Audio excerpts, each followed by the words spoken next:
go live. It's a slight lag, as you might imagine, slight delay. No worries.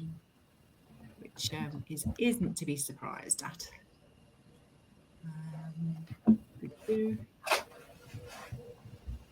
So, we are live in our Facebook group.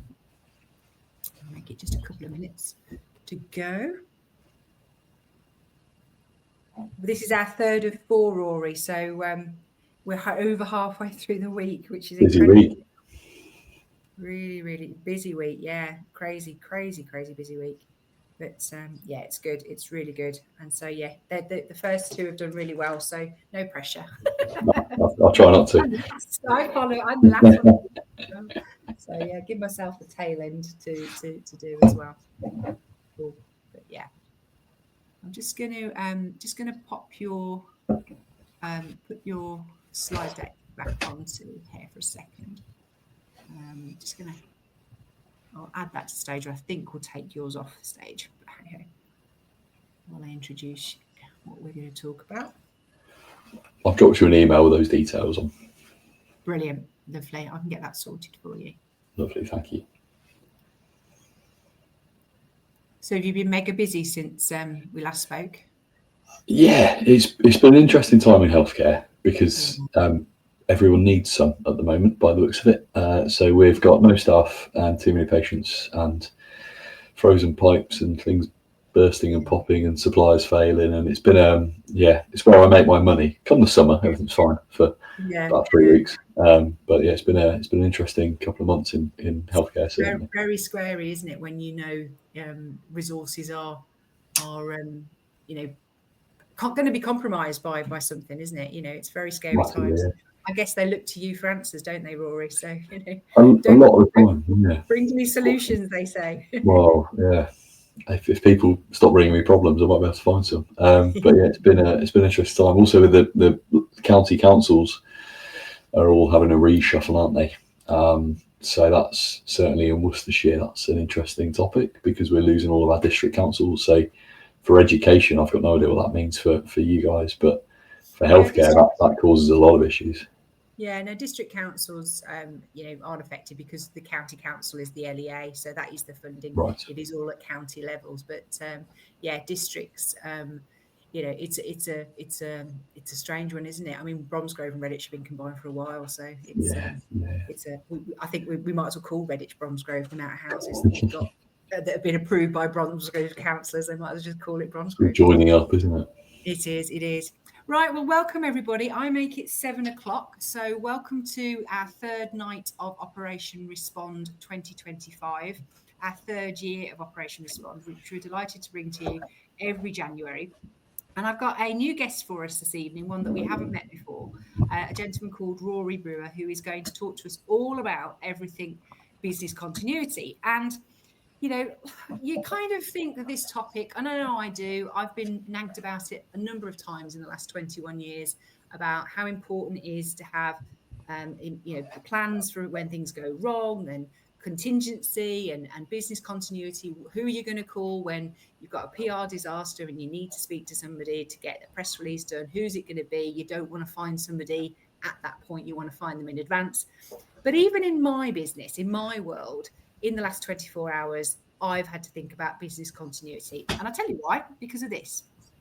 So that is what I was awoken to at 18 minutes to 1 this morning. That is 3 gentlemen who are going to, no doubt, attempt to break into my house. You can see my gate in the bottom left-hand corner of, sort of 2/3 of the way across in the picture.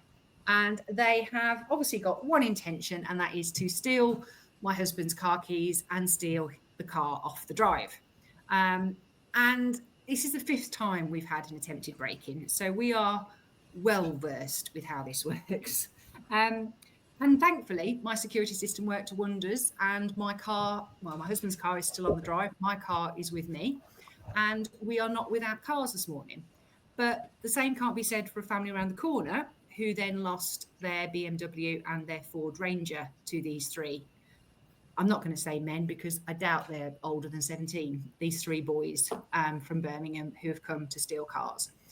Business continuity isn't just about floods, Arctic weather, freezes, the snow, COVID. Business continuity can be, what would you do if you had no work vehicles tomorrow? What if those vehicles you rely upon to transport the children disappeared overnight because somebody decided to take them from you? Have you got a plan of action? Do you know where your insurance documents live? Do you know how you're going to get hold of the insurer? Do you know what the process is going to be, where you're going to get the car from to replace that service that you need to do your job? So for me, the last 24 hours, it's just reminded me that business continuity isn't just the big things. It can be the very small things as well, like making sure your security is good and they don't get you cars. So yeah, I thought I'd share that with you today. If I look a bit tired and haggard, it's because I had very little sleep. We're actually 130 miles away. So the fact that our security system works, and we knew about this, even though we were so many hundreds of miles away. It was pretty incredible. Though in Wales, you can't speak to West Mercia Police on 999, we discovered this morning. So that was a bit of a shocker. So anyway, enough about my slide. I'm removing that off now, and we are back to the stage with Rory. Are you there, Rory? Yeah. I am indeed. Can you hear me? All my devices just dropped, having made sure they all work. So can you hear me? You can hear you perfectly. Over to you. Fantastic. Well, thank you very much for that introduction. It sort of perfectly frames my point, really, of business continuity. It's always thought of business continuity as something that finance and banks and big organisations and companies do. And I'll talk more about business continuity in small businesses as we go through. But first, to sort of introduce myself and what gives me the right to talk about this subject. My name's Rory. I'm a business continuity manager. I'm not one of you. I don't work in education, but predominantly I work in the healthcare space, and I have done since I was a teenager. I'm formerly of the Royal Navy. I was a medic for 8 years, and I, through that, got into operational planning, resilience planning, and then have left the military into the NHS as a resilience manager. I also help small businesses, medium-sized businesses up and down the country to shore up their resilience and make sure that they have better business continuity planning and better resilience for their organisations, minimising those risks for everything from infrastructure, power cuts, floods, leaky roofs, all the way down to blokes turning up at 3 o'clock in the morning to nick your car, which is, risks that we face every day in all walks of life. I always like to start these presentations by getting people's mind turning as to how the smallest thing could derail a business. So hopefully I don't scare anybody too much. So consider, if you will, if we had a power cut at this moment right now. I assume most people have logged into this via their phone and are using 4G, so probably wouldn't actually be that fussed. You can carry on listening to me drone on for the next half hour or so. But after sort of 15, 20 minutes, I think my laptop might well die. The internet and the 4G, they've got battery backups. They've probably only got 2 or so hours on them before the 4G drops. How long would the food in your fridge last? When you get up for work tomorrow morning, do you have petrol in your car to drive to your place of work? And if you don't have petrol in the car, do you have cash to pay for it, because you won't be able to pay by card?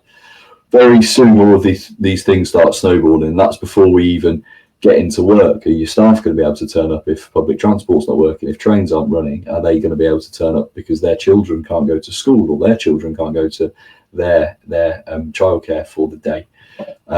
All of these things are sort of bits and bobs that you have to consider. Even the water that gets pumped into your house, that needs electricity to be pumped. We need electricity for just about everything. So once those water tanks in the local area run dry, do you have bottled water available? All of those things you have to consider, as I say, before you even get into work. And it's interesting to consider how damaging that might be to your business. Now, I live in a little village in Worcestershire, and when we had Storm Dara just before Christmas, I ended up stuck in my house with no power for 30 hours. I'm the very proud dad of a 2-year-old girl. I barely coped for 24 hours in the house without the assistance of Disney Plus. So I dread to think how early years nurseries would cope for 12 hours, 24 hours. Would that be something that you would consider closing for the day? And all of those things are things that you would have to consider. And I would call those, in business continuity, triggers. They're things that you would have to say, if we don't have heating, water, electric. If we can't cook food, if we can't store food safely to feed to the children, we're not opening our doors.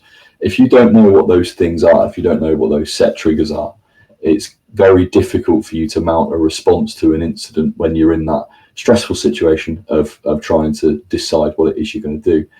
We then get into the safeguarding conversation and well, I'd call it safeguarding in healthcare. I assume it's the same in education, that duty of care of I'm in charge of these people for a set period of time, not just the staff, but in healthcare, it's patients. In early years education, it's the children that you're looking after. What would you say compromises their safety while they're in your care? And what would you then say, I can't accept care for this child today because of these reasons? So this was a scenario that was put to me in healthcare by National Grid. National Grid, as we'll find out in a little while, are very concerned about a cyber attack turning off electricity to the country. Now, that isn't something that we would expect to happen every day. It might happen a lot more. Well, the risk is a lot higher than you would think it is. But it doesn't need to be a cyber attack. It could be plain and simply your electric fuse board fails and you need to get an engineer in to fix it. So all of these things, they sound sort of end of days and very dramatic and drastic, but that's not necessarily the case. So what is business continuity? So the simplified definition of business continuity is on the screen there. Basically, what we're trying to do is we're preventing these issues from occurring where we can. We're mitigating risk as much as it's practicable. We're limiting the impact of disruptions when they inevitably happen, because they do. And we're protecting our key services. We're protecting those things, those triggers that you'd say we can't open. We're protecting those as much as we can. And we're getting things up and running as quickly as possible. And the idea of business continuity is that you put plans in place to make sure that that happens effectively. Now, your organisation may have some really in-depth business continuity plans already in place. You know, I said earlier, I came from the military. I didn't realise that business continuity is what I was doing for a good 4 years until somebody told me that's what civilians called it. I just thought it was ops planning. You might call it something different. You might have heard of disaster recovery planning. You might have heard of emergency planning. You might have heard of it called sort of various different things. One thing I will say is this is becoming more and more ingrained in legislation. It's becoming more and more a part of what businesses are expected to do, especially those that receive government funding, certainly healthcare, local authority funding. They're expected to have a level of business continuity, especially if you're responsible for people in the United Kingdom. So business continuity, a lot of companies don't have anything in place whatsoever. And I hear a lot from organisations, a number of things. One, we were fine during COVID. Two, we're not big enough to be that, that's worried about these things. And three, my organisation's large enough to be able to cope with disruptions. Now, there's some statistics on the screen here. I really like them because they frame my point quite elegantly. So 89% of organisations cease trading within 12 months of a business continuity incident lasts 5 days or more. Now, there's a lot of caveats in there. These statistics that are on the screen were 2 years pre and 2 years post-COVID. So it's a really good overview. So that's 89% of businesses closing their doors because they haven't been able to recover from an incident. When you consider the beast from the east close roads for about 10 to 15 days, depending on where you are in the country, that is made quite, that makes that quite an alarming statistic. So in half of that time frame, you can spend 12 months pumping money into your business and, it's for nothing, and the business still closes. Now, of those businesses, 51% have no formal business continuity plan in place. So if you're part of the 49% who have business continuity in place, that doesn't provide you with much peace of mind. You can assume, therefore, that 49% of businesses didn't have particularly effective business continuity planning. It might have been out of date. It might have been badly written. A lot of businesses, as I say, they think they're too small to need it, or they're large enough to be lulled into that false sense of security. The last one, 75% of businesses suffered supply chain disruption in the last 12 months. That isn't burst pipes, power cuts, heavy snow. That's nothing, world ending. It's not front page news. That's plain and simply supplies haven't arrived that we need. Now, this isn't specific to education. I did desperately try and find some business continuity statistics for education, and I came up dry, so I do apologise. So I can only assume that this one's more for manufacturing, but it does prove the point that that's how frequent even the most simple of incidents are to businesses. Now, in addition to these, 33% of businesses surveyed stated they'd lost customers or clients following disruptions or services. So not only are they struggling to stem the effects of these events and incidents, but they're losing customers as a result. This is less of a worry in education, especially with sort of funded places and things, but it does hugely affect that friends and family test. As a young dad, would I recommend the nursery that my child goes to my friends, or a sibling of mine that's recently had a child and is returning from maternity leave? If I've had to take days off for annual leave or take unpaid leave from work because the heating was broken, or they had a leaking roof that day, or staff couldn't make it in because the bus routes were cancelled, I'm probably going to start looking elsewhere myself before I even consider recommending you as a nursery. So these incidents, Rory, it can be a real issue. I mean, we've never known a time than we have now where so many settings have reported that they've perhaps had to close a room because of shortage of staff. You can have an outbreak of a sickness bug and find you've got no staff in a particular room and no ability to stretch the staff you've got within ratios across your building. And we've never known a time where we've heard so many instances of that. So it's definitely more common. And I think in answer to your question about 75% of businesses say they've had disruption, I mean, that can be anything from, people you do business with are no longer in business. I think we've all felt that in the last 12 months. You go to use a supplier and their phones are dead. Or what you've always enjoyed in terms of the relationship of the delivery and the person you've used, they have staff problems, they get their own issues, and they don't deliver, and the continuity is not there. So I think these are true of all of us, regardless of our size of our business or the sector that we're working in. I think they are all true. And that small incident can cause a knock-on effect, and it's that recovery phase that I've mentioned that you can spend 12 months trying to recover to no avail. The recovery phase is the longest of any phase when it comes to incidents, and it's trying to get things back on track and get things up and running again. So if you're looking for suppliers, or you're scrabbling around staffing agencies desperately trying to find somebody that can cover shifts, and I can really sympathise from a healthcare perspective. I spend most of my day doing maths, which as a former member of the military makes me sweat more than anything, trying to work out how many nurses I have to patients and what the ratios are to make sure it's a safe ratio. And we're short of beds anyway. I can't go closing areas, so you're then chasing staff through agencies, and it really compounds and becomes one hell of a problem. Next slide, please. So what can good business continuity do for your organisation? As we've discussed previously, legal compliance is set to become a real hot topic for business continuity. Any government-funded organisation has to have, as a minimum, a level of business continuity compliance. That's something that's been in for the last few years. I don't know if that extends to education, but I would imagine that if you are, as I say, responsible for individuals, you need to show a good level of business continuity planning. Whether that becomes mandated in the future, I don't know. But if you've got a good level of planning already, it will stand you in really good stead. When it comes to business continuity planning, there is every tool that you will ever need available online. There's templates, there's all sorts of forms that you can fill out, there's databases that you can download and use, there's loads of online training courses.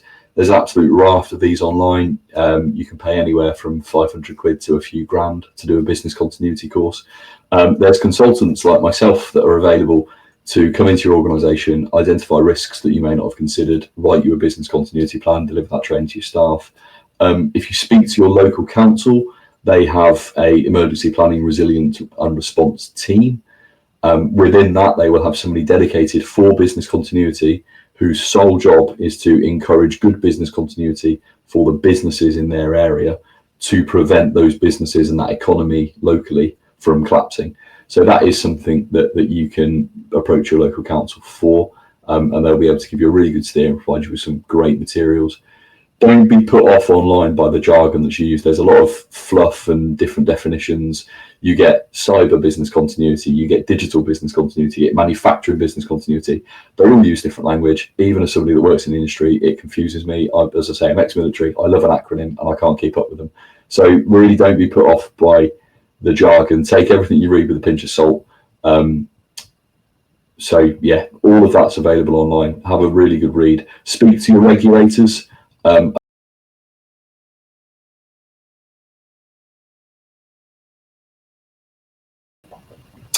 terribly sorry. Can you hear me? I'm having a Yeah, you're back. Today. I don't know what's going on. I do apologise. Joy of being in Worcestershire, Rory. I know. I've dreadful. Who'd live here, right? So yes, speak to your local council. They should be able to give you the right steer, or approach somebody like myself, who they should charge a flat rate to help you for their services. Trust and confidence is the second benefit. At this point, I normally talk to businesses about keeping trading through disruptions, and you'll outstrip your competitors. And that 33% of businesses that move around during incidents, they're customers that need somebody to provide them, yada yada yada. None of that really matters in education, but as a parent, the single metric I care about the most when it comes to my child is trust. And if I don't trust you as an organisation when you have incidents and problems, I would not feel safe sending my child there. And I think that's, I don't think I'm alone in that. Protection of operations. This is very internal. There's that legal compliance, there's that protection of income, there's that trust and confidence and so on. But actually what we're trying to do here, the whole purpose of business continuity, is we're protecting those operations so we can get our services back up and online as quickly as possible. Now, McDonald's is a great example of this. They are by no way the tastiest restaurant, they're not the cheapest, and they're the best by no metric that I can think of, but they are the most recognisable restaurant chain in the world for the simple reason of they are the best at not being bad. They are fantastic. The food in any country tastes the same as it does in the UK. I can go to a McDonald's in Ghana, in Thailand, in Southeast Asia, in India, and I am as confident I will not get food poisoning as I am in the UK, because they have that across the board. And I have, because they have that across the board. Protection of operations. This is the process. This is how we do it. If this fails, we will do this instead. It's that consistency. Working ice cream machine though, Rory. What's They that? don't. I have no idea. I don't know. They obviously don't prioritise that end of the operation. But ice cream machine sacrificed for the burgers. But this is the thing. So if only 5% of your customers want ice cream, you need to protect the burgers, because that's where the money is. Exactly, and that's where the trust and confidence comes from. Said the trigger is burger machine is it perilous situation, turn off ice cream machine, and that giving it that thought is business continuity, isn't it? Exactly that. I've lost where I am now. I'm thinking about McDonald's. I haven't had my dinner yet. I do apologise. To be perfectly honest, the main reason that we're all here when it comes to business. Yeah, the joy of living in Worcestershire is you've got no signal. I can only apologise. I'm back again.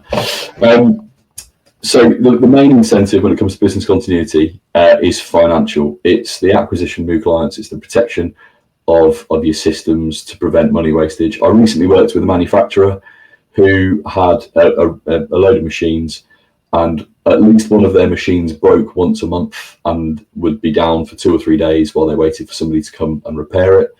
They didn't have a service contract for any of their machines. They weren't being regularly serviced. They didn't have anybody looking at them. They didn't have an engineer on call. And for, I think it was 5 days worth of one machine being down was the annual cost of a 24-hour on-call engineer that would come out and fix it with parts. So the financial outlay seemed a lot of money when they bought the machines. I'm not paying for that. We'll just pay for them to be fixed as we go. But in actuality, what they were losing per month was way more than that service contract. Once you put that side by side, they saw the light. But that, having those things in place, getting your boiler serviced annually will reduce your costs, making sure that your windows and doors are fit and appropriate, and all sorts of very simple things, considering your finances, fit into that business continuity. Another thing is having a small pot of money available, however that is. That might be in credit, it might be cash, however it comes, so that you can pay to settle these disruptions. That example given earlier of you arrive at work and your minibus has been nicked. If you've got cash available, or you've got some money somewhere that you can access, you can use taxis. That mitigates that problem. Same goes for if you've got staff that can't make it in because of cancelled trains, cancelled bus routes, whatever it might be, you can call them a taxi. It's having that little redundancy available that you can call on when you need to. Yeah. Next slide. Thinking outside of the box, isn't it? I mean, I don't know about you, but I think we sometimes think with clarity when we're not under stress. So if you think about these things when we're not in the heat of the moment. I mean, local school recently lost heating and was messaging parents at 7 p.m. to say, we've decided to close the school the following day. In terms of what they could have done, thinking outside the box, they could have thought, which children have no choice other than to be with us, and how can we heat 1 or 2 or 3 classrooms so that we can continue their day, rather than being left at home, and their parents have gone to work, or the parents have had to take the time off work. So I think we think best when we are not stressed. These things need to be thought of before it happens. So if we were to lose heating in part of the building, what would we do to heat the rest of the building? It's that time. Do you agree? You're not good at blue sky thinking when you're stressed. I completely agree. Nobody has a sound thought under pressure. And again, as somebody that used to train people in medicine to go on operations around the world, we would dry drill things over and over and over again, so that when the time comes, they're thinking much clearer because they've done it before. The training was always more difficult than the reality. So, something I always talk to businesses about is sit around the table with a coffee at your weekly staff meeting, and each week have a scenario. So on the news today, this has happened. How would we deal with this? And that's it. It's a 2-minute conversation, because someone will go, well, why don't we do X, Y, Z? And it's not the managers, the business owners that have the good ideas. It's the staff that are there day in, day out, that know the processes and know the systems inside out, that will be much more versed in the correct way to do things and the right way to solve problems within an organisation. I get much more sense out of cleaners than I do out of MDs when it comes to processes, because they're the first one in on a morning and goes, that's not how that works, actually, we do this instead. So it's that knowledge of the systems that you really need. So as you say, good idea. Yeah. This is getting relentless, isn't it? I do apologise. Next slide, please. Your next slide is... So, as I say, when are we likely to counter these disruptions? This is a small selection of articles from a well-known national news provider on I think it's the 9th of January, it says there. So this was just one morning's local news from around the UK. I've missed off many of them and picked a few that are pertinent, I think, for education. So these are things that might damage you as an organisation, infrastructure-wise. If temperature drops below -13, how do you heat the building? A roads closed due to flooding. I doubt businesses are going to flood, but it will block travel ingress and egress for staff getting in and out. What would you do if your fire alarm malfunctioned and continuously went off, as happened in a court in Nottingham?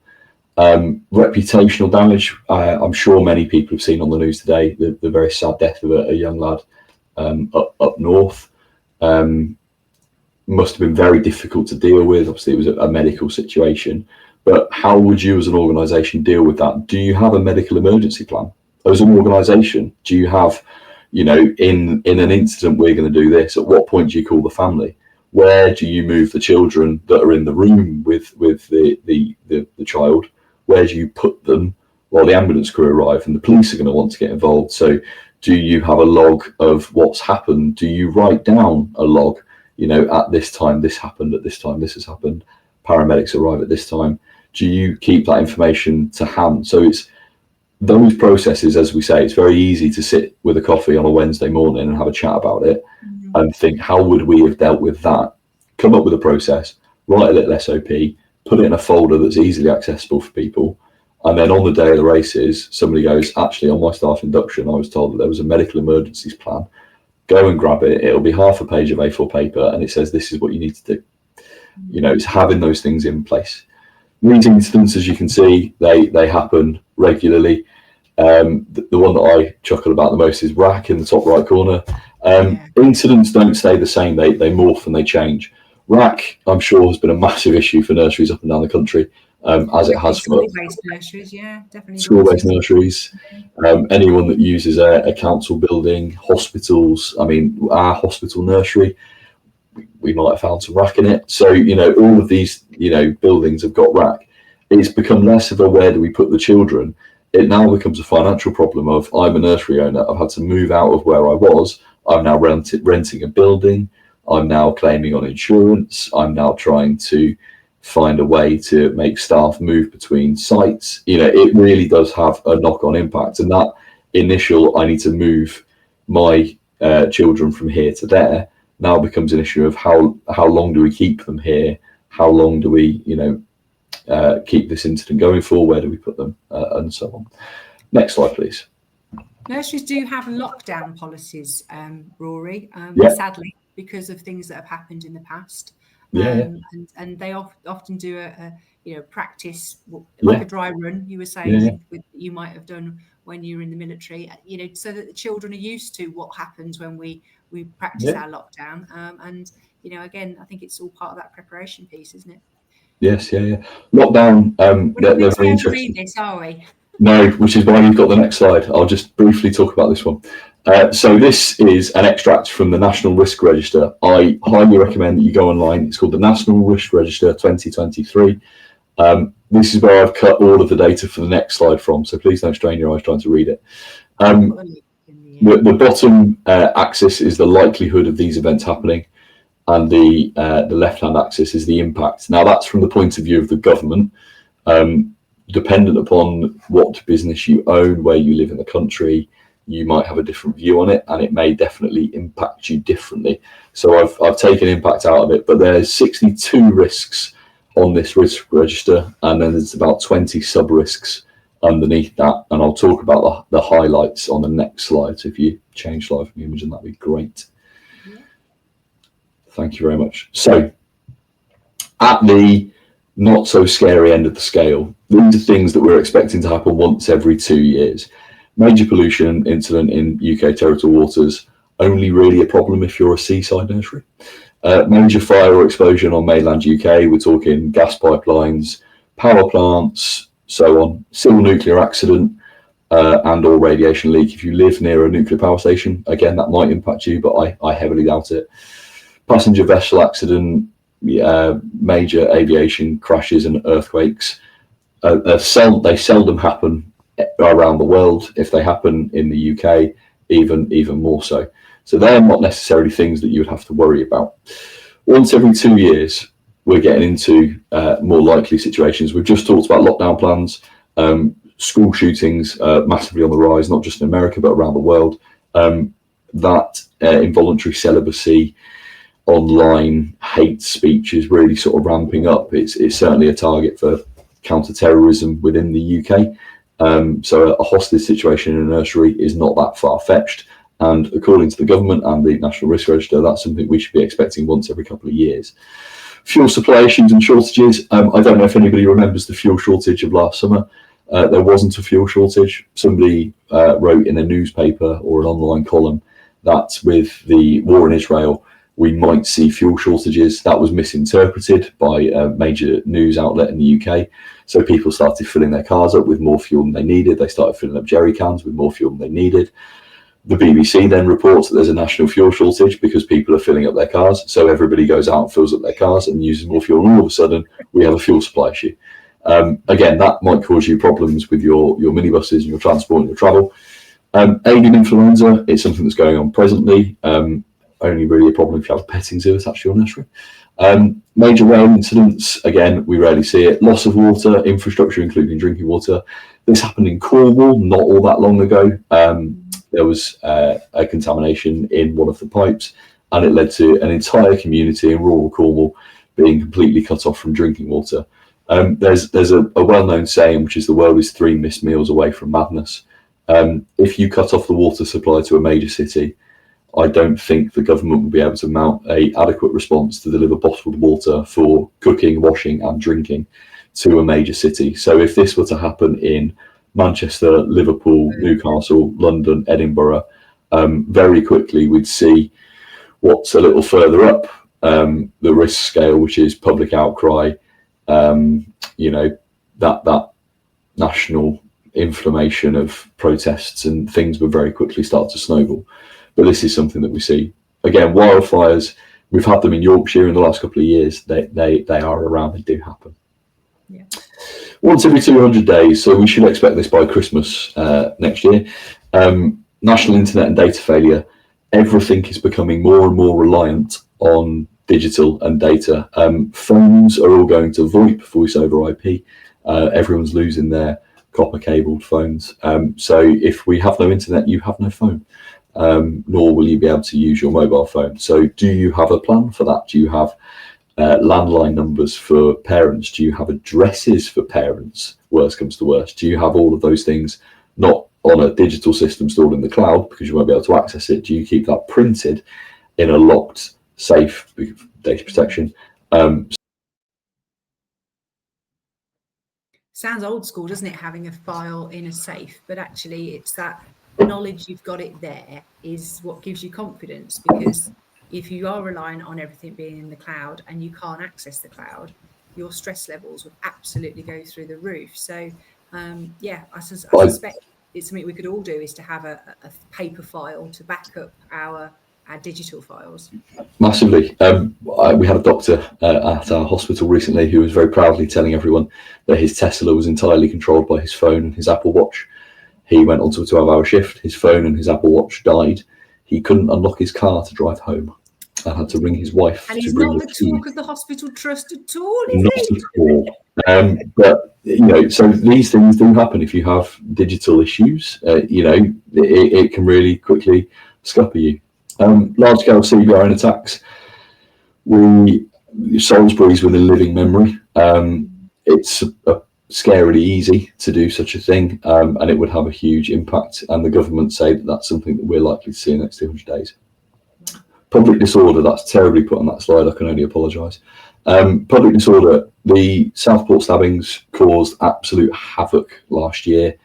It was only a few weeks ago that an online prankster told everyone that there would be a fireworks display in the city centre of Birmingham when there wasn't, and thousands of people turned up, and they got very angry and started arguing with police who turned up to disperse the crowd. Public disorder in the world that we live in today with social media, this is being presented through social media, is so much more likely than it ever has been. You all work in the education sector. People get very passionate about their children and about things to do with their children. As we saw with the Southport stabbings, I would not be surprised if there was an incident that was national headlines within a nursery, that it would very quickly spread like wildfire on social media. Whether it's true or not, it would very quickly take hold. So that's something that you may come up against. It's very concerning. I would say this should be a much higher risk than it is. Industrial action. It's something that we've seen in health hugely over the last few years. People won't stand to be paid badly anymore, and it doesn't necessarily have to be that headline-grabbing national walkout of nurses. I've seen it in a lot of businesses that aren't particularly well run, where 5 or 6 staff band together and go, we're all going to walk out on the same day, we're all going to hand our notice in on the same day, and we're going to leave as one and go and find work elsewhere. It happens, and it cripples businesses for obvious reasons. So industrial action doesn't necessarily have to be people exercising their right to strike. It can be unified walkouts. Gas and electricity network failure, as you've seen from this call, me being in Worcestershire, my internet is not as good as it should be. Gas failures and electricity failures, if you live in the Highlands of Scotland, you are used to them. But actually, if you live in a town that's very well connected, you're probably not used to it. The government have said that that's a once every 200 days thing. That exercise I spoke about earlier was National Grid preparing themselves for a cyber attack, which, as you can see there, we should be expecting once every 5 days.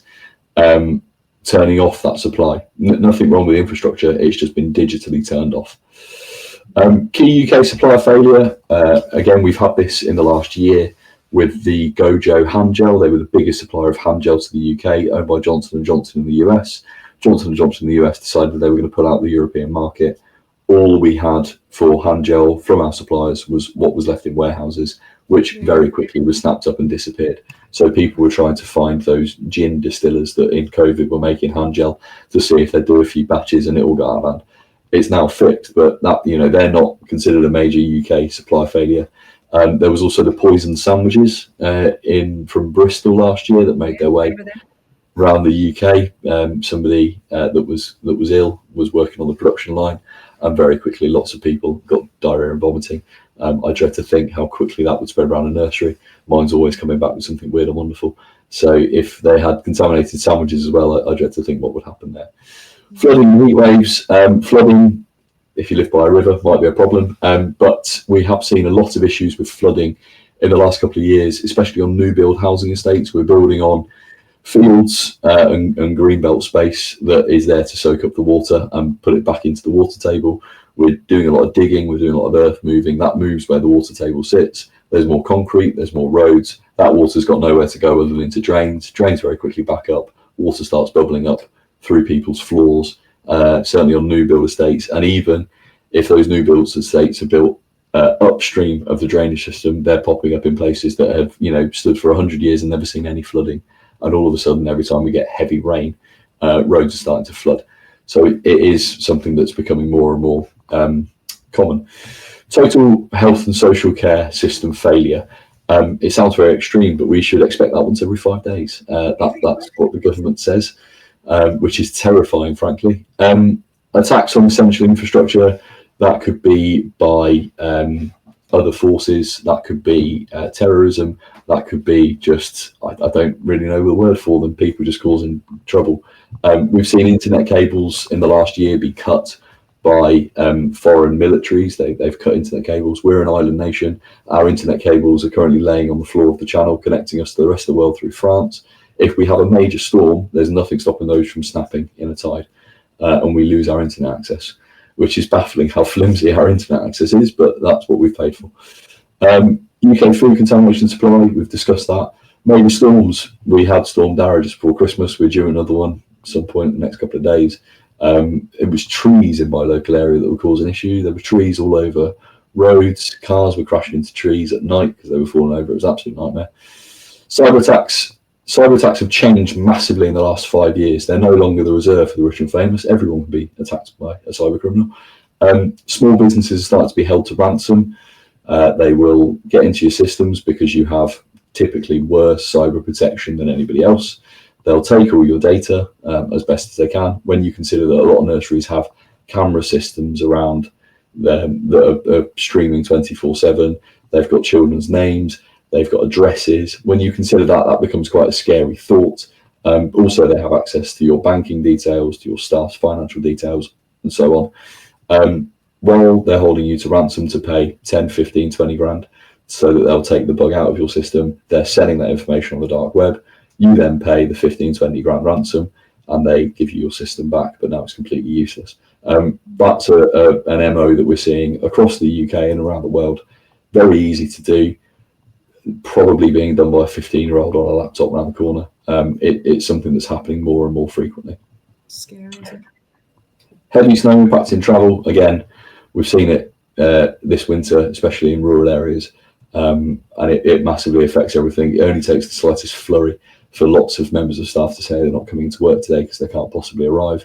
But actually, when we're talking about those staffing numbers and it's about child safety, we need staff to make their way in. So what's your plan for staff that can't make their way in? Do you have a member of staff that owns a 4x4 that wouldn't mind driving around and collecting people? There are specialist companies that have 4x4s that will, for a fee, go and pick all your staff up and deliver them to the work if it's snowing. So that's well worth looking at. More than once every 4 days, so we should expect this to happen before the weekend, or by Sunday at the very latest. An assassination of a high-profile figure. MPs have been stabbed lately in the last 2 or 3 years. Donald Trump is probably the best example of that, but actually profile figures are assassinated surprisingly regularly around the world. That's something we should expect once every 4 or more days. UK financial market failure and UK banking failure. With that, we're talking about a collapse of the banking system. That might affect how you can pay your staff. Terrorist attack on the general. That could be a temporary thing, because banking can go down regularly, can't it? You hear It can. banks that have lost. This is a collapse of stock market, and therefore all banks will freeze all their accounts, and nobody's sending any money anywhere. Not just an access problem to the bank. Right. It's a transfer of funds problem within those. The scary one, I know, is UK declaration of war alongside a NATO ally. That one worries me. But yes, they're what we should be expecting once every 4 days. When you look at that, it all sounds like it happens in another world and it won't affect us in any way, shape or form. But as I say, all it would take is a major storm to cause some flooding that contaminates the water source. You have a loss of drinking water. You then get public outcry. So those effects very quickly spread. I'm not all doom and gloom, I promise. But actually, Rory, that the insurance industry uses the National Risk Register to determine some of its pricing strategy. I'm so glad you asked, because that's my next bullet point on my notes. Yes, they do. The insurance industry offers business interruption insurance, and they use the National Risk Register. We're due a new one actually at some point this year, and I think a lot of these are going to change, so people might see their insurance premiums fluctuate. A lot of insurers will accept business continuity planning as evidence and mitigations of risk, which will reduce premiums. So having, and this is what I said earlier about financial business continuity, costs next to nothing. It's just thinking, writing things down, and maybe the outlay of a consultant to come in and show you what you need to do. Realistically, if that reduces your insurance premium, you've already made your money back.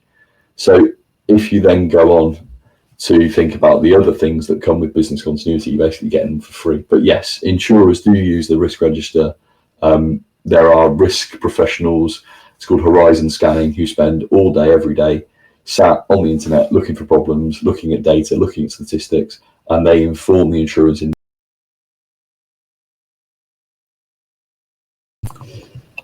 It's most annoying when it happens mid-sentence. And they inform the insurance industry of what they need to be looking for and what businesses should be preparing for. Final slide from me. Key considerations. So I said earlier on, when you're thinking about business continuity planning, that process of what are our key services, what do we need to protect, that very simply could be, I don't know, for early years education, it might be an age group, it might be a specific staffing base that you need to go about your daily operations. It's your absolute core essential, what do I need to do to make money? If you involve everybody in that conversation and discussion, you'll get some really good answers as to what you need to be protecting within your business. If you involve everyone, when these incidents occur, everybody knows that there are plans in place.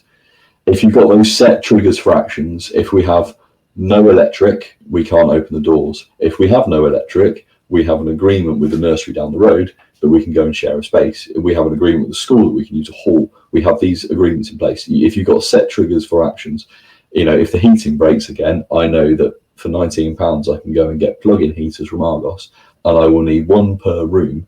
And actually, I can go and buy one per room. I can stick them in the cupboard, and if the worst happens, I've got them. It's that thought. It's those set triggers. Raise awareness within your organisation that this is something that you want to do, and this is something that you're considering.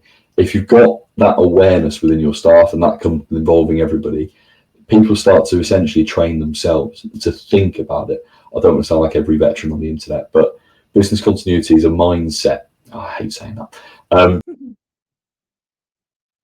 And with that, he gets kicked off the internet. This is killing me. I'm a terrible example of business continuity now. But it's a mindset. If everybody's thinking about business continuity, it becomes ingrained in everything that you do. And it becomes a standard practice. It becomes that I've done this and that solved this problem. I'm going to tell somebody, and we're going to get that written into our SOPs because it worked.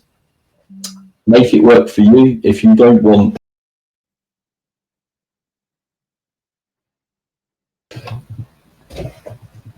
I am here. Can you hear me? Yeah, well, you're back. Perfect. Make business continuity work for you. If you want to have digital plans, if you want to have individual plans on pages, if you want to have a folder, we do ours in a Teams channel so that everybody has access to it online and offline. Everybody has Microsoft Teams on their phone. So when disruptions happen, they're downloaded to people's devices. Everybody has their phone in their pocket, and 99% of the time it's charged. So that's available. And then we have printed copies for the absolute darkest day. However, business continuity will work for you is how you should have it. Don't read something online and think that's how you got to do it. It's completely and totally flexible. All I would say is, as long as you do business continuity, how you do it becomes a little bit less relevant. It's a bit like those lockdown plans. They're different for every building, for every organisation. Everyone will have different little nuances, and how you document that process, it is up to you. But ultimately, you need to have it. You've got to have that in place. Documenting it, yeah, makes sense. Yeah. Perfect. And with that, does anybody have any questions? Yeah, well, I mean, one observation made by one of our listeners and viewers this evening is obviously their setting burnt down last year, which was obviously incredibly disruptive for everyone concerned. The setting, I can imagine the parents discovering that their setting had been lost, went through all manner of emotions that day, from how is this going to affect me, to what does it mean for where my child's going to attend their setting next. And I guess in some situations, we probably all a little bit don't think these things can happen to us, do they? No. And I guess part of business continuity is what if we have our worst day ever? And is it a once in a career type of event? And what is going to be our backup plan when this happens? Yeah. But I would imagine, Rory, you've seen sort of businesses being turned on their head by very small things, and then businesses do really well following really big things that other people might have. Yeah. I mean, it's amazing how simple a knock-on effect can be. And the one that springs to mind is there was a gentleman that retired from business, and he had been an engineer there for 25, 30 years, and this was him retiring and leaving. And he had a team of apprentices under him that were all under 25. They were all very keen to have the opportunity to sort of move up through the business. And it wasn't until he left that he took his tools with him that they realised that he had all of the imperial spanners, and nobody had the physical tools for certain bits of kit and equipment, and they'd never been shown them because we no longer taught them. And this is something that we're seeing in telecommunications at the moment. Obviously, everything's going to VoIP phones. So if you've actually got a copper wired phone and it breaks, you can't then get a replacement. It doesn't exist anymore.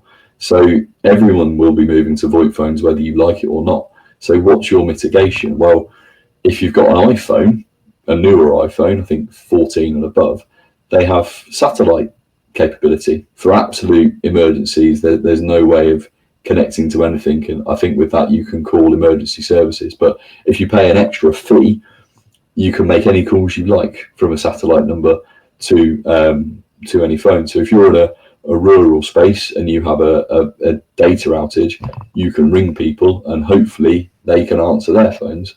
But that's something that we're seeing at the moment. Quite literally, we're retiring equipment and we haven't got the tools to maintain things going forward. It's crazy, isn't it? It's crazy.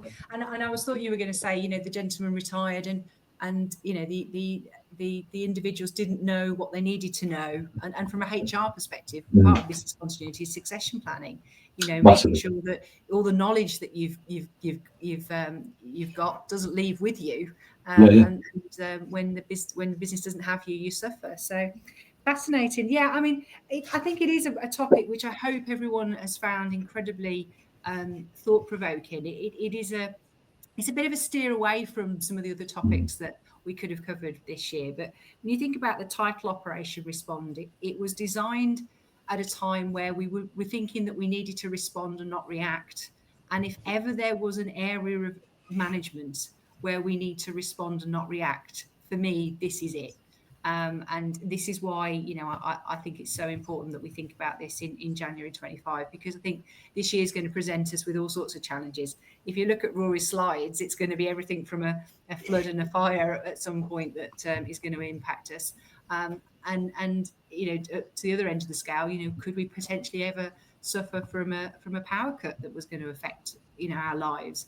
But we are going to have a challenging year, but we've got to work out how we're going to respond to it. And it's better to do it when you're not stressed, when you're not under fire, when you are in a situation where you can think straight, and get those thoughts of the experts who run the operations down on paper as to, as you say, where are the children? Where would they be moved? Who's going to ring the ambulance? How are we going to notify the parents? What are we going to say when the press is at our door? Think about those things before those days. And that's why I think it's a good thing to include in Operation Respond. Lovely. Well, thank you so much for your time this evening, Rory. And I will put a link to the National Register. It's 2023's one, isn't it? That's 2023. We're doing an update, but I don't think it will come until the end of the year. Yeah, I'll pop that out and I'll pop the slides up as well. And you're going to share some details on how people can get in touch with you if they have any questions that you know they feel that a business continuity consultant could help them with. But thank you so much, everybody, for taking part in this evening's webinar, and thank you so much to Rory for giving up an hour of your evening. Have you missed bedtime, or is it still on the No, she's small enough to have done bedtime before this started, so well done. You have the rest of the evening to yourselves then. Well done. I'm looking forward to it. Thank you so much. Thank you. Bye bye. So I end the stream.